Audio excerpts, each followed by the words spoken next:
All right. River, you are my first returning guest, so thank you for being here. I'm very excited to host you. Of course. We are going to do sort of a continuation of the previous episode. So we'll start with sort of a tangent question, which was the nature of relationships, how they differ from men on men with women on women. And then we'll transition into like OnlyFans, relationship impact, manosphere, relationship impact, that sort of stuff. Sounds good. What was it? The question was the tendency. So somebody that we work for, she had mentioned that men tend to hold on to bad male friends longer, or that they don't have a resistance to removing them from their friendships, whereas women have a tendency to sort of kick them off. And you had a strong opinion about that, and wanted to address that. So. Yeah, so I think that men might definitely hold on to what would be considered like a toxic relationship longer, or I guess a relationship with someone they would view as not particularly a great person. And I think maybe some of that comes from the idea that like guys can just fight it out in a relationship and be fine afterwards. Obviously women can't do that, but I think it kind of, the extremes go both ways, because you were saying before we started the recording that men will then, it's harder for them to let people back into their lives. So yeah, they can't quite as easily do that. But with women, it might be easy to like cut them off and just kind of throw them to the side. But it's then also easy for them to let their, I guess, toxic friends back in. Like I was talking about how I knew this one girl who, not naming names, but she knew this person who was obviously not good for her, was just continually making, badly impacting her mental health and all of that. And so they had stopped talking for a while, and then she was like, oh, but that's Twin, that's my best friend. So then felt, I guess, compelled to let her back into her life because she had been friends with her for so long. So I'd also been mentioning that I think the length of the relationships has a lot to do with it. But yeah, it's kind of two extremes on both sides. Yeah. Do you think it is the nature, like you described, men can fight it out? Like they are more likely to call one another out on their bullshit directly, have like a physical fight or, a verbal altercation, but then reach a resolution and then go back to being peaceful. Do you think that differs for women? I think it definitely does. And I can't really, obviously I can't speak for all women, but in some of the interactions I've had, the people that I know haven't been too good at, I guess, saying their feelings exactly, and they'll kind of let it simmer, bubble up into, oh, but you're toxic and I just shouldn't talk to you in general, rather than kind of trying to hash it out. So I think we talked last episode about a lot of, about men being a little more direct, I think. Sure. I think we touched on that. But I think it kind of stems from that sort of directness versus indirectness and how they handle those kinds of things. Yeah, cool. A couple more questions that I wrote down. So to transition us into discussing OnlyFans, what do you think the currency for the status of men and women are? I would say for men, probably traditionally there is the amount of money you make, your physical prowess, how large you are, how muscular you are. If my dad can kick your dad's ass kind of thing. The positions of power that they hold and the influence that they hold. Do you think that that's true for men? And then how does it apply for women? Are they fighting on the same fronts, or do they have other battles that they care for?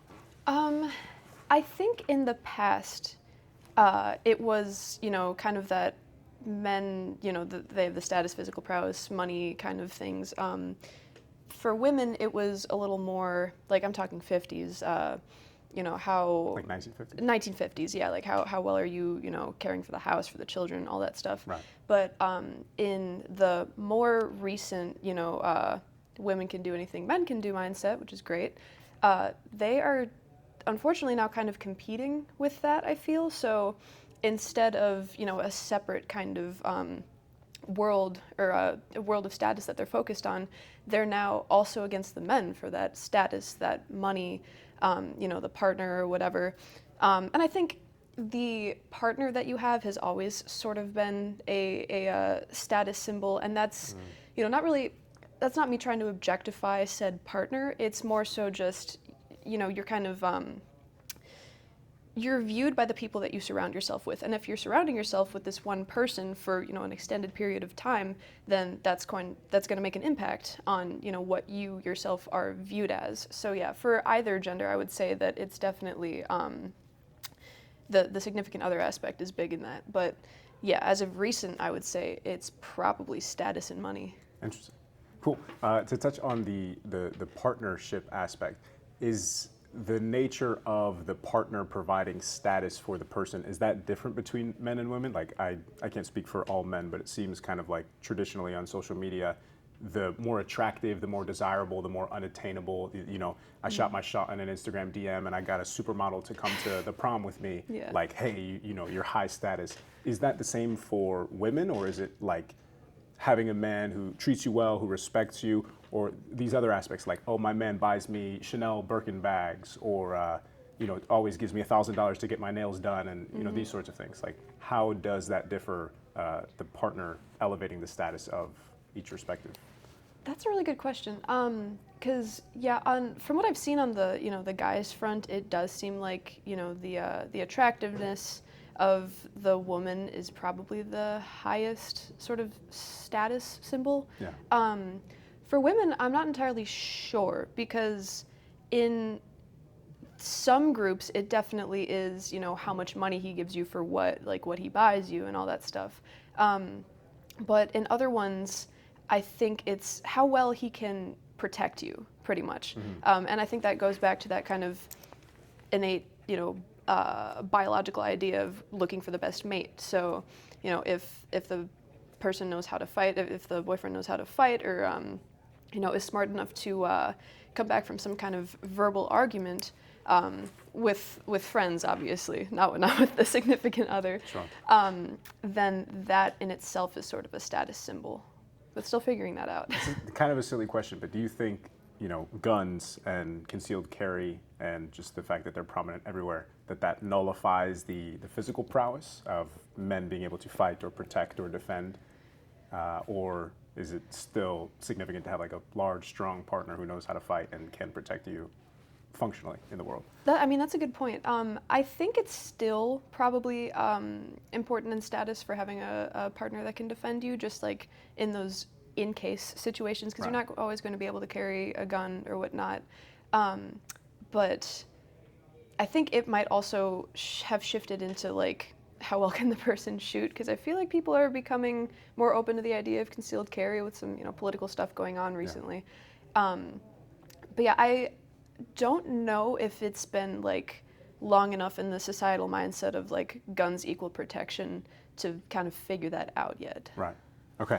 I want to get into the being made felt safe by your partner, but I want to touch on one thing with the currency of attention, the attention economy, right? So TikTok, Instagram, all these social media platforms, they, we used to live in tribes, maybe like 100 people big, you would have that sort of thing, but now you can sort of augment that exposure to hundreds of thousands, millions of people, billions of people across the globe, and that sort of elevates your status, your following, and I've noticed that it is, at least in my experience, far fewer men are posting this sort of look at me, like look at my face or things like that. They don't post a lot of selfies, whereas women will, and they can receive hundreds, thousands, millions of likes, Yeah. which is equivalent to like elevating your status, more followers, more reposts, retweets, whatever it might be. Do you think that attention is a currency for women and something that elevates or deflates their status? I think in a way, yes, but it's just, it's a little more difficult to kind of gather that information with women who are on social media versus aren't. Because with women who are on social media, I definitely have noticed, I think there was, I don't have my studies up as I did last time, but some study was done showing that women post, more of their like themselves, whereas I guess men are more like location or object or something like that. Sure. So I do think that likes have sort of become a currency of attention, and that could go for anybody, but yeah, probably mainly for women. But outside of the social media aspect, I'm not quite sure what that currency would be, other than sort of how you dress, who your group is, like what you're doing. But yeah, I guess that could kind of transition into the social media thing with just having people be aware of who you are and what you're doing, pretty Right. much. So as long as you have some kind of established identity, I think that is some type of currency. And then beyond that, the likes definitely, in some groups, in some cases, have or added that sort of status symbol. Yeah.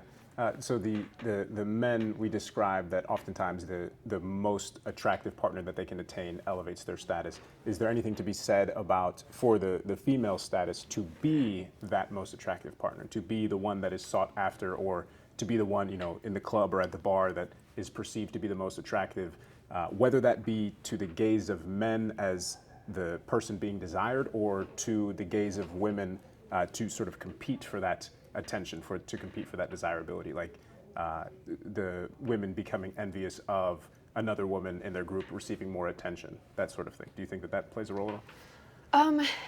I think it definitely could, at least on sort of a surface level, because people generally, they want some kind of attention. Obviously, not if you're like super super introverted or something like that. But in terms of, I guess, envy or status elevation or something like that, yeah, I think a lot of that has to do, again, with the way that you are dressed, the way that you are kind of, not composing yourself, but like just presenting yourself to the world. That could definitely spark, envy from, I would say, those who are more insecure, because others would sort of just view that as like a challenge of some sort to overcome, rather than feeling some kind of spite towards whoever is presenting that kind of challenge. How do you mean a challenge to be overcome? Like if someone, say you're at a club, if some girl has, a really nice outfit on of some kind. This is just coming from like past experiences with friends. I've had some friends who will like make it a point to like talk to more people then, or get more sort of attention on them. So you're saying you're with a group of girls, there's a girl that's wearing a better outfit, so because you're not wearing a better outfit, then it is a challenge to talk to more people or get more attention? Yeah, say I guess the outfit brings you up here, maybe your outfit is up here, you're trying to take this space and kind of reach her, whatever status you feel that she has in that particular area, through, I guess, talking, doing whatever you really can, just talking to as many people as you can, garnering that kind of attention. Yeah, that's really cool. To transition into the safety aspect, being made, felt safe, and vice versa. Sort of the classic example of this is you are walking late at night alone on the street, one direction, and then someone else is coming from another direction. I mean, I can say as a man, generally speaking, when men do that, they will create some kind of eye contact or do something to show that they're non-threatening. Very rarely do you see men approaching other men that will go across the street. But I know that it's far more common for women that they will either want to be in a group of people with another man, or that they will cross the street even if that person is perceived as non-threatening. They're walking a dog or whatever it might be. So the question, I suppose, is, do you do anything to make men feel comfortable, and sort of what is the flip side of that for you? I would say yes, but it's kind of difficult to traverse as a girl, because you want to make sure that you're not coming across as flirtatious, but that you're also not coming across as, I guess, bitchy or anything that could kind of put you in some kind of unsafe environment. So yeah, when I'm passing a guy, like I might it really depends on what setting. Like in college, if I'm passing by a guy, I might like glance at them, give them a little nod or something like that. But on the street, generally, if I'm not really sensing any kind of, bad intent, and that's very broad if you're not coming from someone who, or if you're not talking about someone who or who knows you or whatnot. But I'll kind of just stare ahead. If anything, if I would feel absolutely unsafe, then I would probably cross the street. But I have noticed when guys are passing by me, sometimes they'll give me the little, like, maybe not a nod, but just like a glance, and then just glance back forward, kind of trying to establish a more neutral state to show that they're not a threat. But yeah, again, it depends on the environment, because in a, in the city, if you're walking late at night, which don't do that, that's not a good idea. Yeah. But then I would try to either stay in some kind of group, stay by some group, or cross the road. Like when I was in New York, I was walking in this ramen shop one time, and I was alone. So there was this kind of group of girls that I was just kind of staying closer to as I was walking, Yeah. to kind of have someone like me in the area, if that makes sense. But yeah, it depends on the environment. Yeah. Let's see. Oh, I'm curious.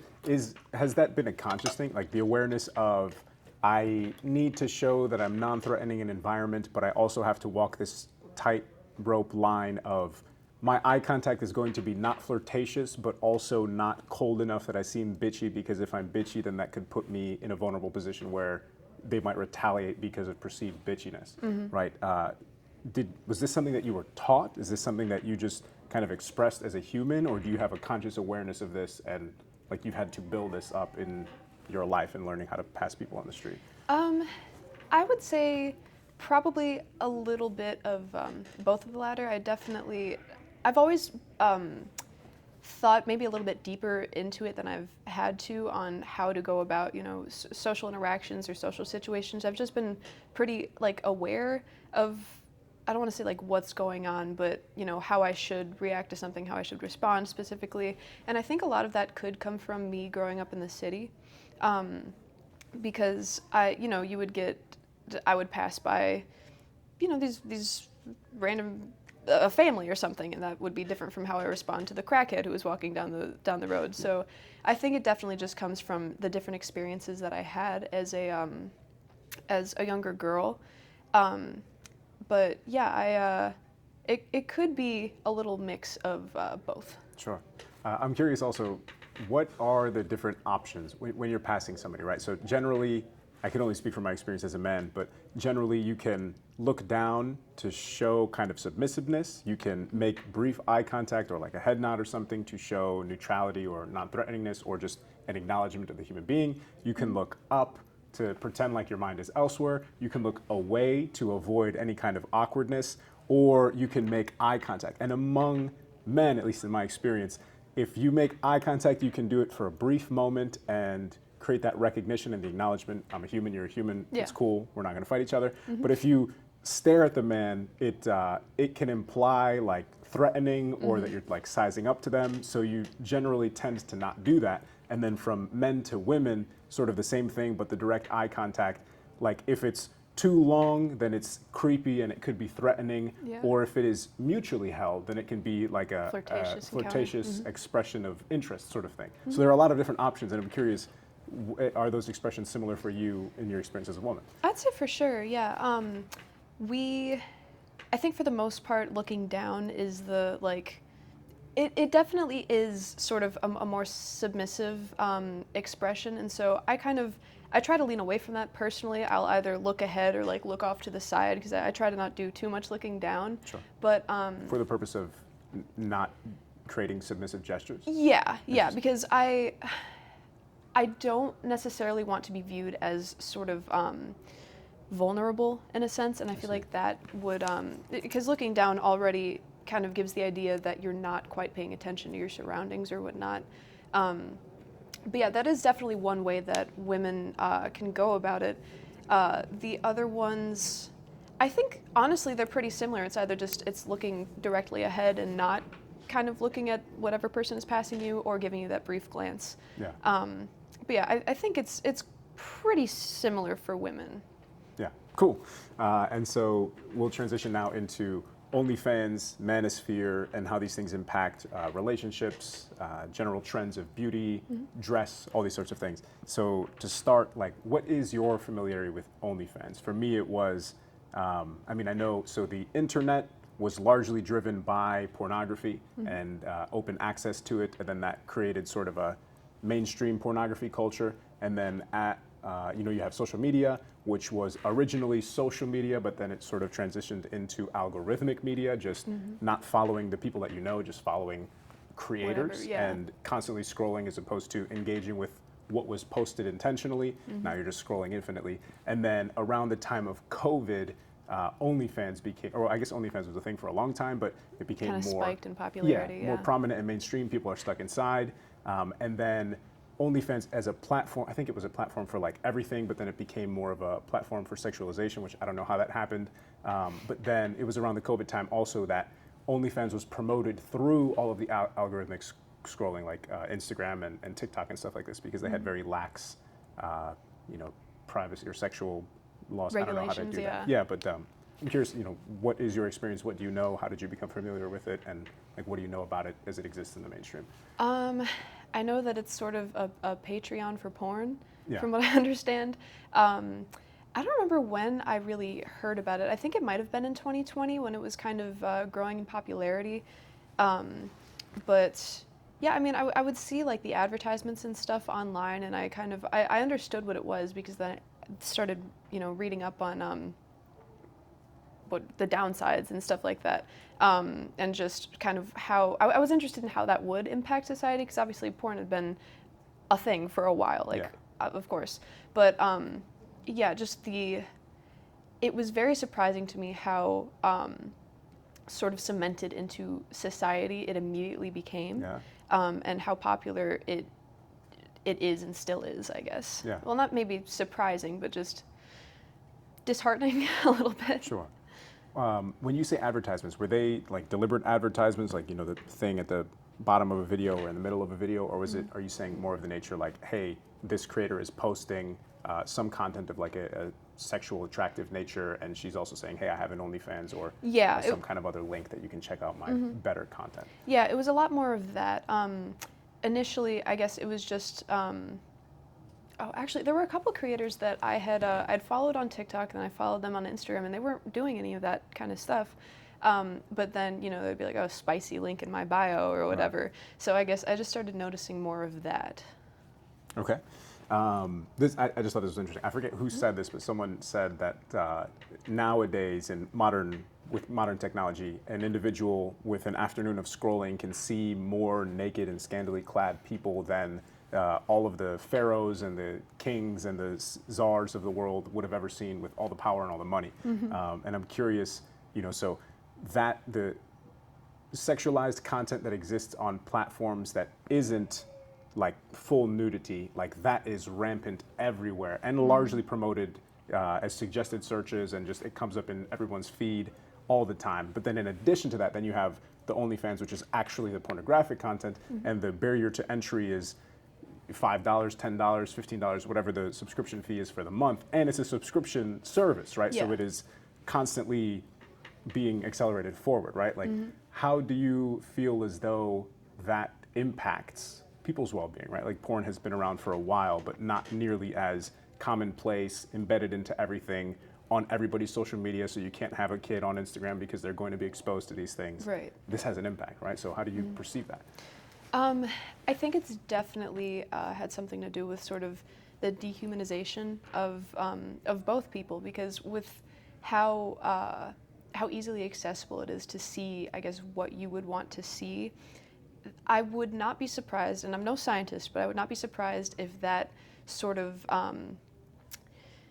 pushes this belief about other people that, I can see what I want to see on the internet, so why won't you give me what I want to do, what I want to see, whatnot? Because it's so easy to just search up, particular fetishes or whatnot.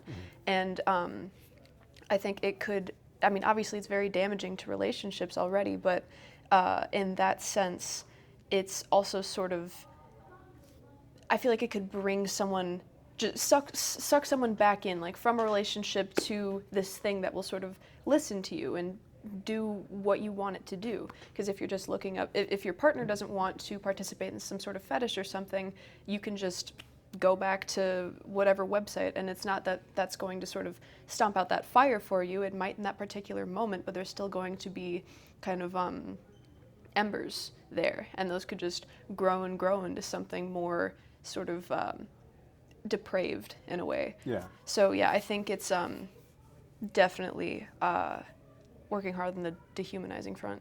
Interesting. So you covered two aspects, right? Like one, the impact of such widely available pornographic content influencing men such that they will say, oh, well, this is what is widely available to me on the internet, so in real life, why is this not available to me? And then if that isn't met, the expectation that is driven by what is available on OnlyFans, there is sort of a segmenting of, this is my relationship, this is what OnlyFans is, that's what I'm going to do. So it influences the men in terms of their expectations. It influences the health of relationships, that you are not getting everything romantic and sexual in nature from the partner that you choose. How does it influence women, right? Because I imagine OnlyFans creators are a very, very small proportion of women that exist on social media and online. Do you think that it has some kind of an impact on what women are expected to do to get attention, or the fact that you can put your heart and soul into creating something that comes from your heart, but if you post a dancing video with particular clothing, or you're doing something sexual, then you're going to get 10 times the number of views or things like that? How do you think that it impacts the women on that side? Like the creators? No, I guess the creators too, but like just a general woman of the public, right? She doesn't. Let's say a new young girl who has just come across TikTok or Instagram, and they want to start posting, and maybe they post what they're passionate about or the outfits they're wearing, and they're not getting a lot of likes, but they have a friend that posts sexy TikTok dances, or that actually has an OnlyFans, and they notice they're getting millions and millions of likes or a ton of engagement, and I imagine that creates some kind of disparity in terms of how you feel, like I'm not getting attention. Yeah, I think it definitely could help, or not help, but kind of garner some sort of insecurity within yourself, just feeling like, people won't like me unless I dress this way or do this particular thing. So yeah, even on, I guess, the lighter aspects of just sort of dressing a little provocatively or dancing provocatively, a sort of need for attention might push women to do things that they don't particularly want to do or aren't particularly comfortable with. And I think in terms of relationships, it could also be similar to what I was talking about on the, I guess the men's side. But yeah, it's definitely, I guess, detrimental to how one would view oneself, or how one would view what they need to do to garner attention or some kind of relationship or something like that. I see. So for the women, that's different, but within the relationship for the women, it can create a belief that you have to behave differently or act differently or agree to do things that you would otherwise not be comfortable with, because the expectations are being influenced on the other side by what is available on OnlyFans. Yeah, 100%. Interesting. Let's see.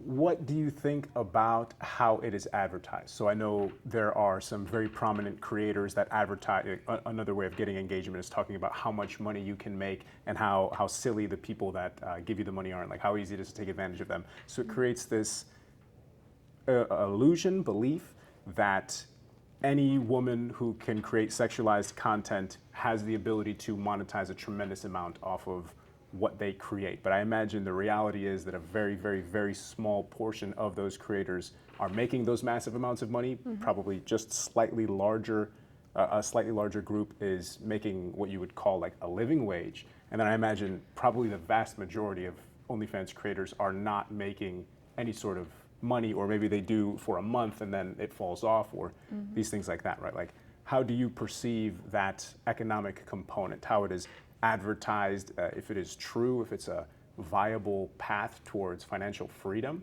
or if it's all kind of a very intelligent ploy to get people to engage with the platform, to get men to buy the content, to get women to create content, all of which benefits the people that own the platform? It is 100% being incentivized by the people who own the platforms, I want to say, because from my research, I think it was 85% of the OnlyFans creators, maybe 90%, they only make like $200 a month, which... Wait, 95% only make $200 a month? Yeah, take that percentage with a grain of salt, but it was a very high, maybe 80 at the lowest, right. Only make, about $200, $250 a month. Yeah. So obviously not a livable wage. But I think there was also a big push for people to view it as sort of empowering in a way, and there was, I think it's still going on, but there were a couple people or a couple accounts who seemed like they were trying to sort of groom younger girls into wanting to become OnlyFans creators as soon as they are 18, and that's obviously coming from the sort of the sexualization of, just barely reaching adulthood young girls, and that's always been a thing, barely legal and whatnot. But I think it's, I'd said this before the recording, but yeah, follow the money, see where it goes. Yeah. And, obviously these big platforms are making such huge amounts of money, why wouldn't they want to be promoting it to other people to get on the platform and thus, gather their own subscribers and have the platforms take a piece? Yeah, and you bring up a really good point, right? So the slightly underage, right, like I think 18 is the age of being able to create pornographic content? Yeah.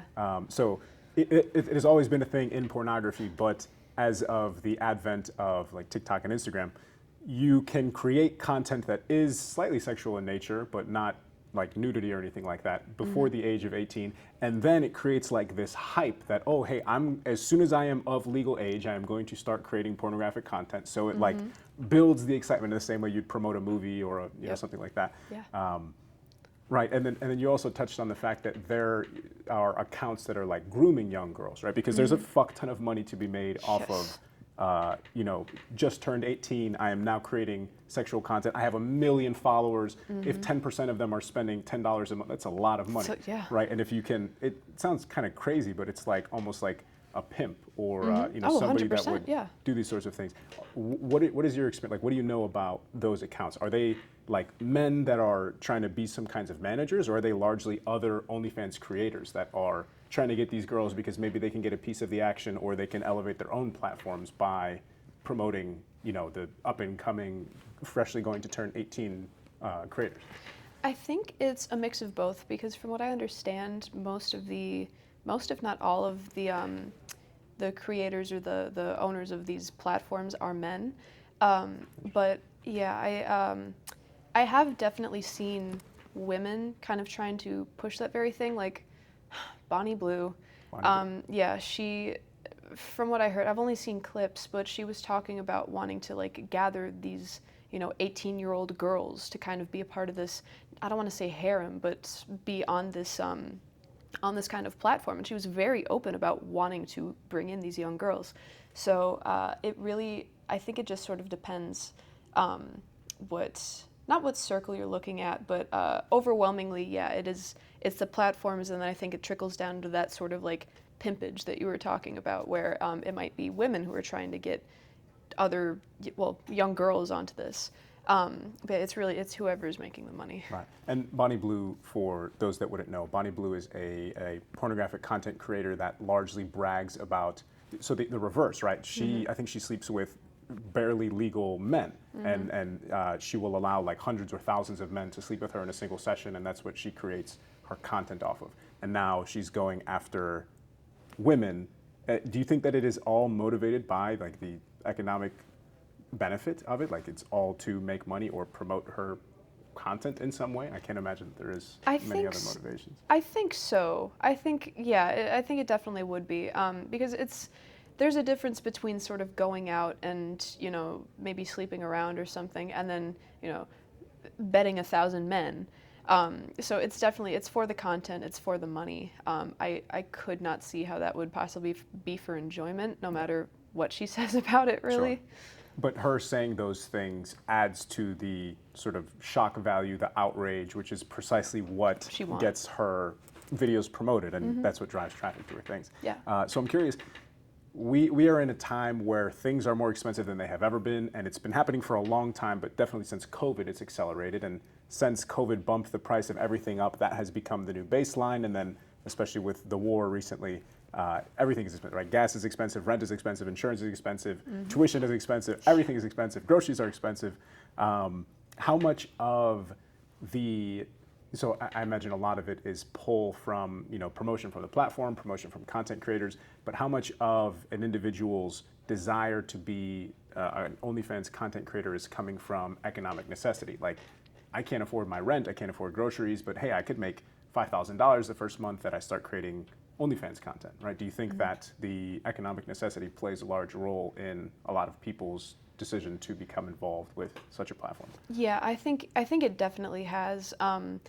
It's and it's sad really because I was talking to another person about this, but kind of turning such an easy way to make money into your continual job or something that you do, I guess, consistently enough, that therein your regular job will sometimes put you in positions that you're uncomfortable, and you just kind of have to go through it. You have to for the money, for the paycheck, you have to do what you have to do.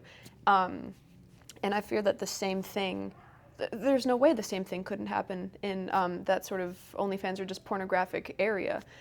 So if you're viewing it as a job, then it's going to then, get worse and worse, or more and more. You'd get more uncomfortable. You'd get more forced to do things that you're uncomfortable with. And so, I think it definitely is viewed as like easy money.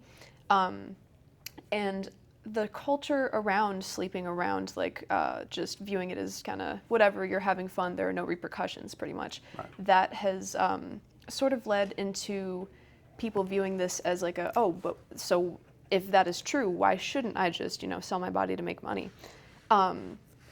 Even though there are impacts on, how you view yourself, how you view other people, just so many different negative impacts, so many different negative things that can happen to your body itself.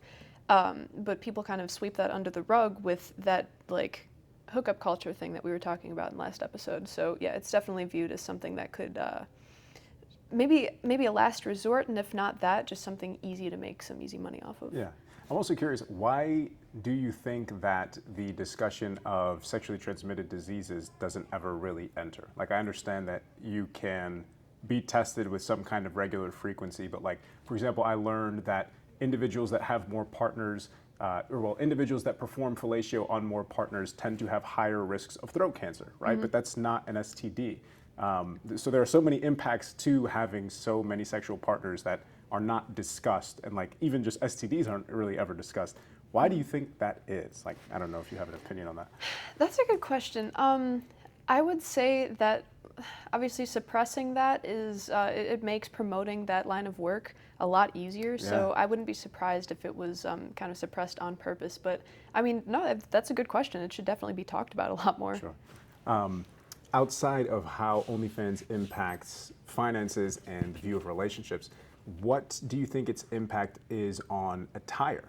Do you find that, so I'm a man, I don't know what influences me how to dress, but do you find that, what is the driving force behind how you dress? Is it to be comfortable? Is it to follow trends? Like I knew in the early 2000s, like there were always magazines that would say like, this is what you wear, and then that's what people went out and bought, and then that's what they decided to wear. Mm-hmm. How much of a role do you think that, I guess OnlyFans, but also social media, Instagram, TikTok, influencers, the Kardashians and things like this, how much of a role do you think that has on the way that people dress? It really depends on how much they pay attention to that stuff, because you'll always get, I think there's like a trickle down kind of thing of style where, people might get it from the people around them, and then those people might get that from, the magazines or the social media or whatnot.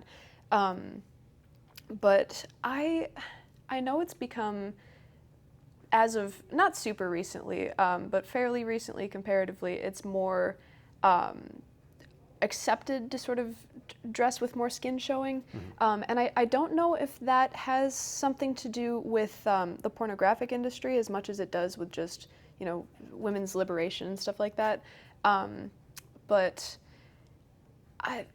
that's a good question, because I myself, I don't really get outfit ideas from social media unless I'm like scrolling Pinterest or something, but even that's just kind of like a vibe. Sure. Like looking for the vibe of an outfit. But I mean, yeah, as for any society, you're gonna kind of have these not idols, but like the model type people that they might influence how different people are dressing. But it's kind of hard to tell with how much media we kind of have thrown at us and how many different groups there are within that media, because there's kind of mainstream versus like, what's the rock area looking like? What's the goth area looking like? All that different stuff. So it's just a little bit harder to tell now, I'd say. Yeah.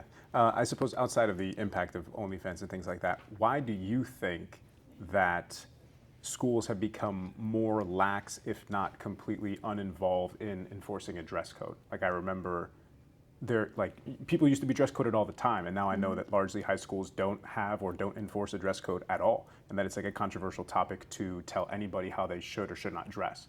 Why do you think that that is the case? That's a new emerging trend, as you. I think it's the pushback from traditionalism, in a sense, and that goes for both, the students and some like faculty and whatnot. But you can go from that traditional outfit would, for school, I guess theoretically you could say, a blouse of some kind for a woman, a long skirt or whatnot. And I'm more so talking, like maybe Catholic high school or Catholic middle school or something like that. But I guess the swing back would be wear absolutely whatever you want with no repercussions or whatnot. And yeah, I think it's just people kind of trying to find maybe not find a gray area, because we will swing back eventually. That's just kind of how society goes. Yeah. But yeah, it's just kind of over on that end right now. Understood. I like that, the pendulum. That's a very good way to put it. Do you think in general that people dress more for comfort, attention, or something else? And does that, I realize it probably does, but does it change in like where they're going or the context of what they're doing? I'd say so, yeah. I know it's very interesting in different societies. I know in America, it's socially acceptable to kind of go out to the grocery store in flannel pants, some kind of pajama top, maybe socks and slides. But then in Europe, from what I understand, that's more looked down upon. You're supposed to dress up more so when you're going out. Yeah. But I mean, yeah, the ways of dressing have definitely, they change among any environment. I just think cultures might be a little bit more lax, and I'm not sure of the reason, actually. Sure. Do you think a lot of it is because America is so heavy on social media and so heavy on consumerism, content, buying things that we see online? I think that could be so, yeah. It's, again, a little hard to tell with just how much social media has expanded over everywhere. So sort of everyone is getting fed, I want to say, similar ideas, similar things, because it's all coming from, one platform. But yeah, I'm not entirely sure. Yeah. Cool. So for OnlyFans as a whole, right, I understand that it is advertised and does have some very specific instances where it can be an incredibly powering thing. If you are a sex worker or a content creator, previously your only options would be like signing to some kind of company and they take a massive amount of the revenue that you would otherwise earn, whereas OnlyFans, I'm sure you still do pay some kind of fee to be able to post on that platform to the owners. But you sort of own your process, you have full transparency, you have the creative freedom to do whatever you want. If there's anything you don't want to do or at any point you want to step away, obviously whatever you put on the internet will exist to posterity. But Yeah. it can be very empowering. But also we've discussed that it has impacts on men, on women, on the relationships between the two of them, on expectations, on what you wear. Do you think as a whole it is an empowering thing, or that the consequences that have come that are sort of unforeseen with it becoming so prominent and embedded in all of this social media, that it is more of a negative thing? I think it's definitely more of a negative thing. I don't view it as empowering at all. Okay. I'm glad that it's maybe a little bit safer than just, the poor girls on the street, or, being a part of one of those way bigger industries. But I think a lot of that also comes from how close I value family and having such because it can interrupt your ability to have sort of that close relationship with your spouse, or imagine if the kids found that or something like that. But yeah, just I think a big problem in society is kind of how people are viewing each other, and that's definitely not helping with it. Yeah. Like in the way that people would view a romantic relationship, or even just view other people in general. It's the negative aspects of that are so far beyond whatever positive thing it can bring. Yeah. Okay. To transition into, I guess, some more manosphere type stuff. So I wrote this question. If a woman can make $10,000 a month posting pictures of herself, but a man her same age, same everything else, is making $15 an hour to do a job that erodes his soul, what do you think that does to the dynamic between them? And is it like a power trap that you think can contribute to all this red pill, incel, manosphere type stuff, or that it's just what it is, and it's like a nice little bonus entry fee on one side versus it sucks for you, you gotta deal with it on the other. I think it definitely has something to do with that sort of like incel mind kind of thing, mindset. Because, yeah, I've seen a lot of those red pillars talk about or complain about, women posting online, that kind of sexualized content. But it's also funny because, like, okay, who's paying for it then, Right. That's interesting, yeah. But, yeah, it definitely could cause some people to harbor some kind of disdain towards, the women doing that. Not to say that that's right or Sure. fair in any way. But, yeah, I mean, that's a realistic take. Right. And so it contributes to their hatred, which can probably sort of, I don't know the word, like encourage a certain type of susceptibility to a particular type of content, which seems to be what manosphere type stuff grabs onto. Yeah, Gotcha. yeah, I'd Okay. agree.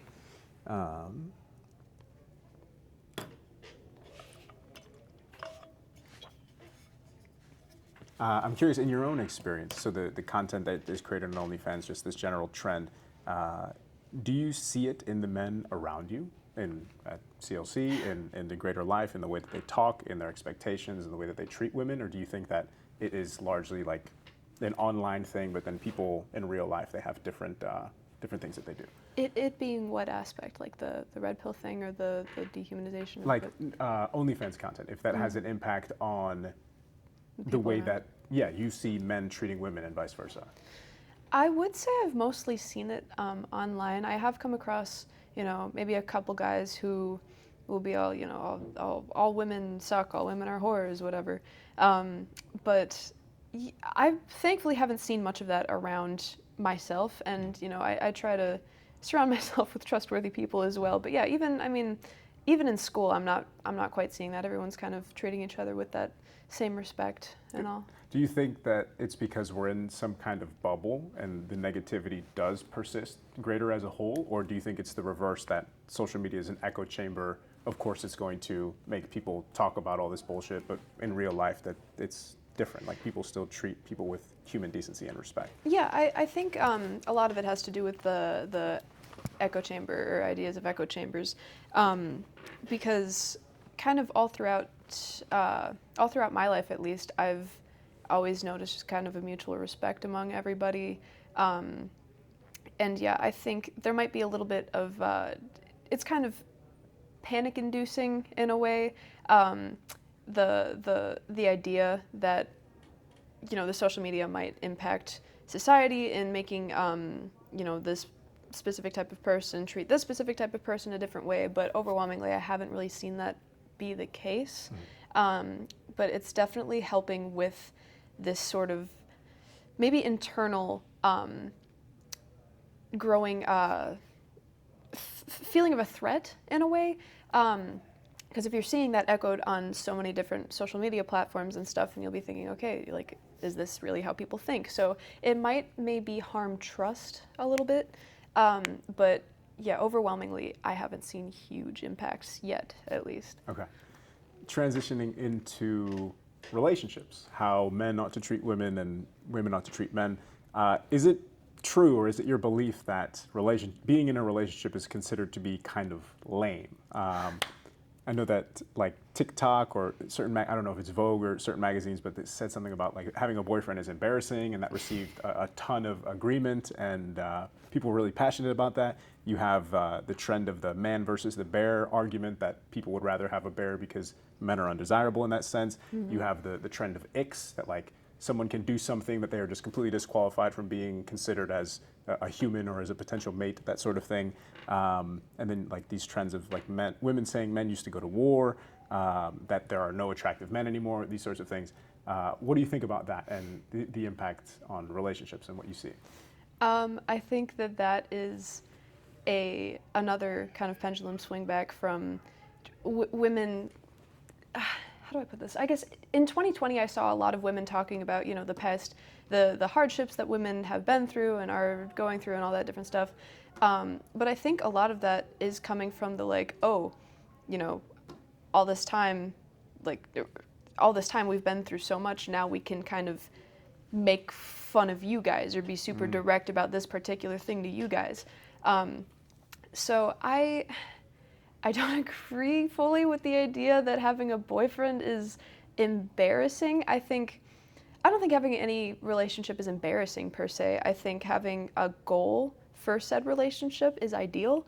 But yeah, I mean, having a significant other is kind of like, it's a beautiful thing, I would say. Yeah. But yeah, I think overwhelmingly with the whole icks thing and, you know, man versus bear or whatnot, it's so unhelpful. It's so stupid because it's, again, just boxing this particular group into this particular thing and then pushing that idea out on all other people and saying that it's fine because that happened to us. No, it's not fine Right. because that happened to you. Like, everybody should just learn how to view other people as their individual selves. Yeah. When you say a goal, right? Mm-hmm. What do you mean by that? Is that like life building? Is that like how do you mean that? Just having a partner beyond immediate sexual gratification, like for whenever you feel that desire? Yeah, I think if you're having a partner just for immediate sexual gratification, that's, again, like dehumanizing for the person themselves because that kind of suggests you're viewing them as this sexualized object. For a goal, I guess for me personally, it would ideally be marriage, but I know some people want to the goal, Being yeah, marriage, would yeah. be marriage. But I know some people kind of view relationships as just wanting to like figure yourself out, figure what you know, want in a relationship and stuff, which I could see. Then again, you know, if that other person decides that they really like you and you're like, oh no, sorry, I'm just figuring stuff out, I think that's a little mean spirited. Yeah. But yeah. So you do not maintain the position that wanting commitment in any sort of way beyond just an immediate sexual partner, that it's not corny, that it's not lame to have a boyfriend or a girlfriend. I don't think it's lame. I think that's coming from people who might be unable to find one themselves. Yeah. Okay. Maybe in a spiteful sense.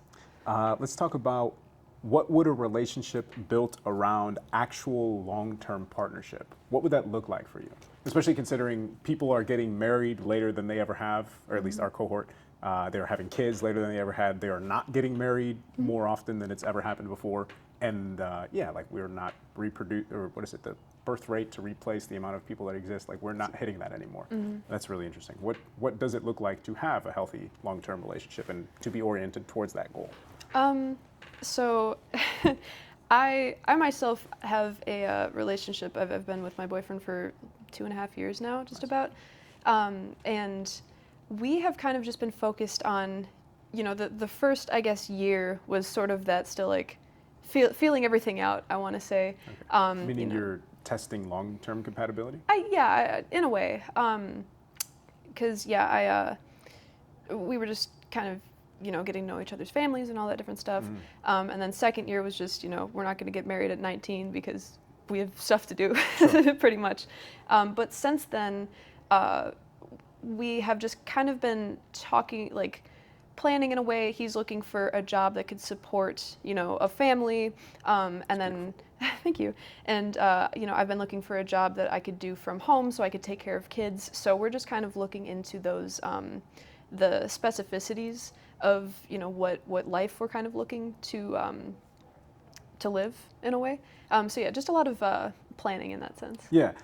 So do you think that your situation is incredibly unique? Do you think that this sort of commitment, building of, you know, family or not, building of something that is going to stick around and persist and that you're going to have someone in your life for support and whatever else people do for each other in life, do you think that that's actually functionally available to the larger world as a whole, or it's more of a fantasy and like if you get it, you're really lucky, you should hold on to it? I think the fear of, the fear in other people of not sharing the same ideals might be holding them back from finding people who might. And I mean, it could definitely be a unique experience. It's the first, I guess, relationship or the first guy that I've talked to that I've ever been like, wow, I can actually like view a life with this guy. Yeah. So I would say it's probably maybe a little bit of a unique situation, but with the traditionalism coming back, I'm not entirely sure, because now I know that there is more of a push to kind of get married young, have kids young, and all that stuff. And maybe it hasn't kind of leaked into the rest of society yet, but there's a little bit of a pushback on the whole childless life or career-focused life kind of thing. So I'm not sure how unique it is. It might be in this particular moment. Yeah. And when you say this pushback, is that something that you're seeing on social media? Is that something that your friends are talking about? Where is that coming from? Just kind of noticing throughout my life, like I want to say 2015, 2016 was probably when I saw the peak of that, child-free, career-focused path that people were pushing, particularly women towards. But now, yeah, it seems like it's popular to, get married young or whatnot. And a lot of my friends just haven't, given it much thought, which is, fair with all how expensive everything is. You got to focus on your job, you got to focus on school and whatnot. So, yeah, it's kind of hard to tell at 19. Right. I'm curious, in terms of finding these, so you mentioned that perhaps the reason people aren't finding it is because they think they're not going to, or they're not open to actually looking for it. What sort of avenues do people have to find relationships, and how high quality are those avenues? I would say, I mean, I don't know, I can't speak for really anything, but you have high school where you are like very well acquainted with people that might have been in your school district for a very long time, or you know them through some sort of adjacent thing. If you go into college, that's also like another area a lot of people experience, like sexual liberation, or the first time that they would have been out of the house away from their parents, so they can sort of come and go as they please and be with whomever they desire. Then after college, a lot of people, or post high school, they will go straight into the workforce because you have to have a job. And then once you're working at a job, there is no mingling, there is no socialization. It's just like work, work, work. You will be exhausted. So it is then incumbent upon you to make time and like gather the energy and do all these things. But then really functionally, it seems like the only places of social gathering that still exist are like bars and clubs. And even then, you have people talking about how like they'll go to these places, everyone just stands around, or everyone's on their phone, or they're with their group of friends and nobody does anything. It isn't really a culture of like, you see somebody you find attractive, you're going to approach them, you're going to express interest, you're going to see if you're compatible, you're going to grab a cup of coffee or go on a walk and like test further things. And then even if you are doing that, there's a lot of expectations of who's buying this and what's this going to be and blah, blah, blah. And so, yeah, it seems like dating apps have like presented themselves as a hero to sort of fill this gap, but it hasn't necessarily led to like high quality people being on there. It seems like it's more of a, hey, I'm somebody who wants to have a lot of sexual partners, so I'm going to go and I'm going to swipe on everybody and like say yes, and then okay, I swiped on 1,000 people, so 100 of them will respond, and then 10 of them will turn into dates, and then, like it doesn't seem like anything is really oriented to finding long-term relationships unless you go to a church or something like that. And religion is declining amongst our cohort greater than it pretty much ever has been. I think it's at the lowest like enrollment for quite a long time. So I'm curious, what do you think about the avenues that are available and the quality of those avenues for dating on both ends? I think, from what I understand, a lot of people at least used to find their partners or long-term partners in college and stuff like that.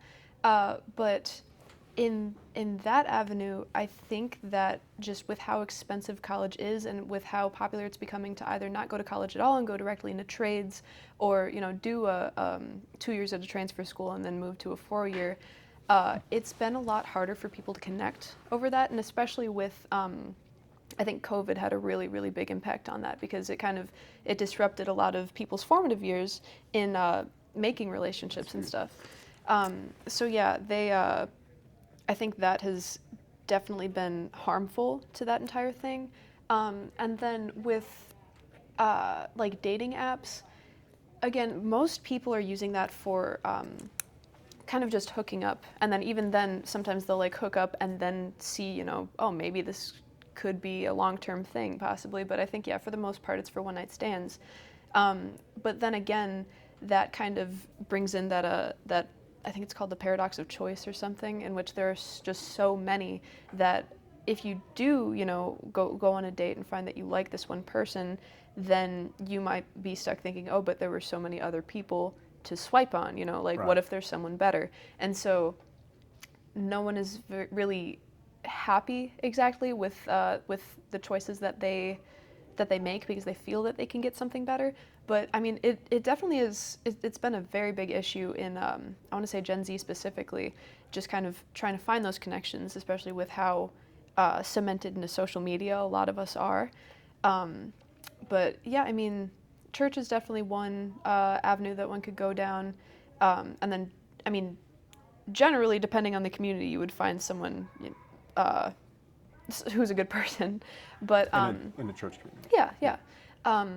But yeah, other than that, it is pretty hard to find something if you're looking for something long term. Because even if you are going to the bars or to the clubs or something, a lot of those people are just looking for hookups. Yeah. So yeah, I'm not sure what one kind of trustworthy avenue is at the particular moment. Interesting. So there aren't very many that exist in terms of the paradox of choice. This is something that applies to all dating apps, religious oriented or otherwise. And it also applies to both men and women, right? So what you're saying is you meet somebody, maybe you sleep with them first, then you decide that you want to be in a relationship long term. But because the apps always exist and you can always swipe through thousands of more people and you can set your range to infinitely large, that anytime you perceive anything wrong with a partner, that because this thing is available, it's very easy to leave them and be like, oh, I can find something else easier. But before these things existed, you would have somebody and you're like, we're going to stick through this no matter what, in sickness and in health. Like, so it was far easier to stay committed because there were fewer choices. So the existence of infinite choices is not a healthy thing. It's a detriment to finding high quality relationships. Yeah, 100%. And I think another reason as to why people might be a little bit more or a little less willing to look for some kind of long-term partner is the spike in divorce rates. Because if they're, looking at the statistics and being like, oh, 50% of this just doesn't work out, no one wants to go through that hardship. No one wants to go through that heartbreak. So it's, I think that definitely could be a very big impact on what is kind of keeping people from finding that sort of connection. Yeah.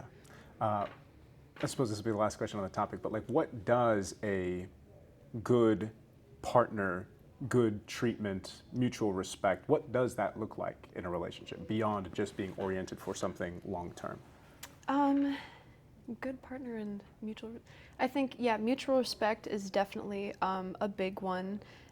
Mutual support in whatever they're doing, or just kind of trust is definitely a big one as well.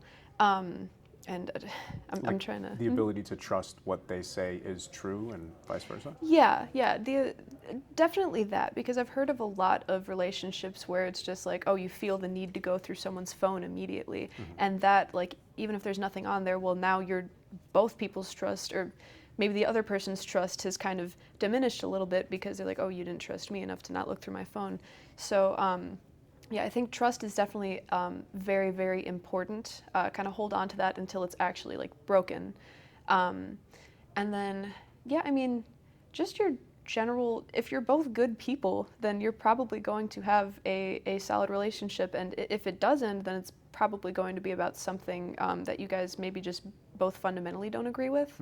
But yeah, just kindness, trust, patience, 100%.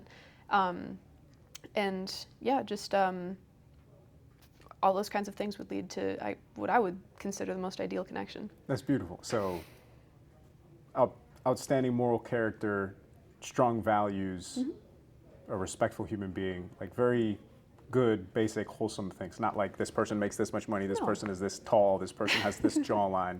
Just being of good character. Yeah, I think, because no matter how sharp your jawline is, like, if you're a bad person, you're a bad person, So yeah, I think being an attractive person, it'll get you in the door, but that's not where it ends. You need to know how to work through arguments. You need to know, like, it's not going to be perfect. Relationships aren't going to be perfect, and that's totally normal. Yeah. Like, as you fight with a sibling or something, sometimes you'd be fighting with your significant other, not fighting per se, but like arguing, because that's just normal. And I think a lot of people have this idealized version of some kind of relationship where you have no disagreements or whatever.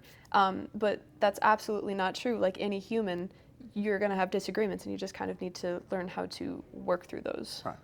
beautiful. I appreciate that. Thank you. No problem. To transition to a sort of new area, but also consistent with the themes of OnlyFans, sensational content, social media, these sorts of things. I'm curious, what products are you being sold?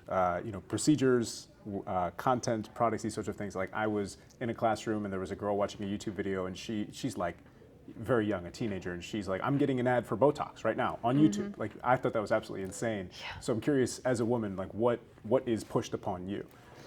I guess I get most of my ads from Reels, but man, that's a good question, because I kind of just try to swipe past any advertisements that I get, but there will be things that aren't technically ads because they're not like endorsed by like a plastic surgeon or whatnot, but there have definitely been a lot of videos on different cosmetic procedures, on Botox, fillers, whatever that is. So I've seen people maybe subconsciously promoting it and showing, that they got it or how much they got it or something like that.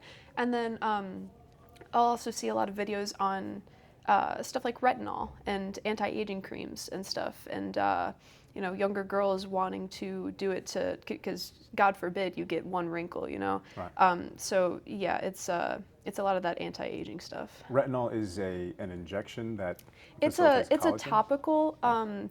From what I remember, it kind of it has something to do with collagen, firms it or something like that. Right. Okay. And this, I don't know if this is a universal thing, but what you described in terms of this very specific example, the desire, or God forbid you get a wrinkle, right? Where do you think that comes from? And then I want to get into, what do you think that says about like why society perceives value to certain appearances versus not to others? I think the appearance of youth has always been something that people find attractive, as creepy as that sounds. Right. But I think it's because it... In women, right? In Not women, men? yeah. And I think in men, it's more ideal that they look kind of like seasoned, that Right. they look, Distinguished gentleman, salt and pepper, that sort of thing. Exactly, yeah. But I think the youthful appearance being wanted more so comes from like the younger you are, the more likely you are to have healthier kids or whatnot. I think it's just from this biological aspect of like, oh, she looks young, thus she looks healthy, probably Right. would have, good children. Interesting. So it's all oriented around fertility. I think so. That's what I would guess. Yeah, I kind of assume that everything comes from this sort of more biological mindset, or I'm lacking on the word now, but yeah, just kind of what would make most sense for continuing on a lineage or something like that. Understood. That makes a lot of sense. So do you think that the fact that Botox and all these different creams and anti-aging things, that they're pushed so much, do you think that that is sort of the genius behind the marketing of these corporations to find an insecurity and to burrow into it and then to inundate people with this sort of content? Not necessarily to be effective or because it is actually the healthy thing for the body to do, but because it funnels people into paying for this type of stuff? Yeah, it takes a lot for me to think that a company is actually doing something to promote genuine well-being or health. But yeah, I mean, whether or not the serums and the creams work and all of that, it's definitely kind of hooking onto insecurities and just using that to market and to make money. Interesting. I think that's very cool, and that is also something that applies to both genders. Maybe not the youthful appearance for men, but the mechanism of finding an insecurity, hooking into it, and then using that to, like, that's what accelerates the manosphere and these sorts of things. I was curious, is the desire to look younger about feeling good or about a deep belief that your value is attached to looking like you are childlike or still young or fertile in that way? I think, could you repeat the first half of the question? Is the desire to look young about feeling good, or the belief that your value is contingent upon being young or being healthy or fertile? I think it could be a little bit of both again. It might come from this innate desire to be young again, and especially with to be young again in terms of like older women, maybe like 40s and upwards. But yeah, I think with all of the poreless faces and perfect bodies, perfect faces, whatever, being pushed on social media, that has definitely led other girls to see like, oh, these people are so pretty and they have such great lives, especially in influencers, and so that would then make them think that they need to look this specific way to feel good. So yeah, I think it kind of works hand in hand in that. And do you think that it's also something that's like attacking that lifestyle, right? Hey, social media, obviously you're only going to promote your best stuff and everything else you're going to not put online. But hey, this person looks good and they look young and they got this procedure and their life is so great and they have so many followers and they don't work a 9 to 5 and they get a ton of money from brand deals. So if I want to achieve that as a woman that is not involved in those sorts of things, then very likely it can funnel you towards doing those sorts of things because you want that kind of lifestyle. Yeah, I think it could be sort of subconsciously causing that, but even so, like just the pure appearance of happiness or of fulfillment within your life, I think that is something that women try to reach for, and a lot of girls might see that in whatever influencer's video or whatnot and think, if I look like this, then I'll get that sort of sense of fulfillment and happiness. Interesting. I guess one more topic and then we can transition to a conclusion. So beauty standards have always been about exclusivity. From what I understand, back in the day when everyone was out there working in fields, if you were tan, it was very unattractive. But if you were pale, it meant that you didn't have to be outside. You could always be underneath an umbrella. And so that was super attractive. Around a similar time, to be very fat meant that you could afford a ton of excess. You were wealthy, you were powerful. So that was the desired standard for men and women as well. But to be skinny was you're poor or you're not eating meats or things with nutrition. You're just eating grain, like you're a peasant. Right. Nowadays, that seems to have changed, right? Everybody, we have GLP-1s and you have all these celebrities that are going onto, red carpet, I don't know, all this stuff, but they're doing things where they're promoting and they are like incredibly skinny, if not objectively underweight or exhibiting signs of malnourishment or malnutrition. And these sorts of things change. So like, I'm curious, what do you think about that exclusivity? The fact that beauty standards are founded upon what is exclusive and the fact that GLP-1s are now allowing anybody to lose a tremendous amount of weight to be super skinny. Do you think that that's going to have an impact on what we now consider attractive? I think definitely, yeah. And it has a lot to do with what obviously society is viewing as success in a way, like how you were talking about, tanner skin was I guess undesirable because it suggested you were working the fields. Like now, tanner skin seems to mean like, oh, just got back from vacation or something like that. So yeah, it's kind of a swap in that that fundamental ideal. And then for weight-wise, I know the cheaper foods now are kind of they're filled with all these preservatives and all these things that are specifically bad for you. And so, especially in America, the poorer children would be overweight because they're not getting, quite the nutrition that they need from these different foods, and they feel the need to eat more of it to get that nutrition that they lack. So I think it definitely has something to do with status as well, because being able to be skinny shows that you're able to eat healthy, which is in itself, fairly expensive, and that you're able to keep this workout regimen pretty consistent, which then would mean that you don't have a bunch of other plans or a bunch of you don't have a part-time job in the morning and then school, a part-time job at night, or just you don't have to work super hard other than, focusing on yourself. And that ability to focus on yourself is within itself, I guess, ideal, or not many people have it. Yeah. This mechanism that you described earlier that seems to apply to everything of the pendulum is here, it swings over here, and because it's over here, there's going to be a counter movement that it'll eventually move back and forth. Do you think that is something that we will experience with, I suppose, GLP-1s, but also with, all these cosmetic procedures and plastic surgery? Like beauty being defined by what is exclusive and what only a few can have. It used to be super desirable to have particular types of handbags or Chanel or whatever, and then they became, you know, mass produced, and so all of a sudden everyone had them, and now if you have them, you're like, you're a loser, and you need a Birkin bag that's $40,000. That's the only way you're cool. And then you know, the Birkin bags were super desirable, but then Walmart made a Birkin bag that you can get for like $40, and all of a sudden having a Birkin bag isn't as cool as it used to be. So do you think this pendulum will continue to swing away from what is widely available to the masses? So being skinny through GLP-1s is going to be the thing, so maybe not being skinny will be the thing, or cosmetic procedures used to be something you could only afford if you have tens of thousands of excess dollars, but now, you know, I went and got a haircut the other day, and it was a hair salon that did lashes, nails, and Botox. And I was like, well, I don't want to get my Botox done next to the Jewel Osco. Like, that's insane. That's wild. Yeah, do you think that it will always swing away from what is widely available to the masses, but that this is also like driven by, hey, we want to market these things to the masses because that's how we make a lot of money? Yeah, I think a lot of it has to do with the marketing aspect and all of that, with more, with stuff like the materialistic stuff, like with the bags and everything. I think as a view of attractiveness, overwhelmingly health is still going to, like, that's just kind of been a continual, maybe status factor as well, just showing that you are able to take care of yourself in this particular way. But yeah, I think as anything goes, you know, how society views certain things is going to swap, and it always has, always will. It's just something to kind of expect. Right. I think it's really cool that you described that. I would have never thought about things in the sense of a pendulum, but I will bring that to everything now.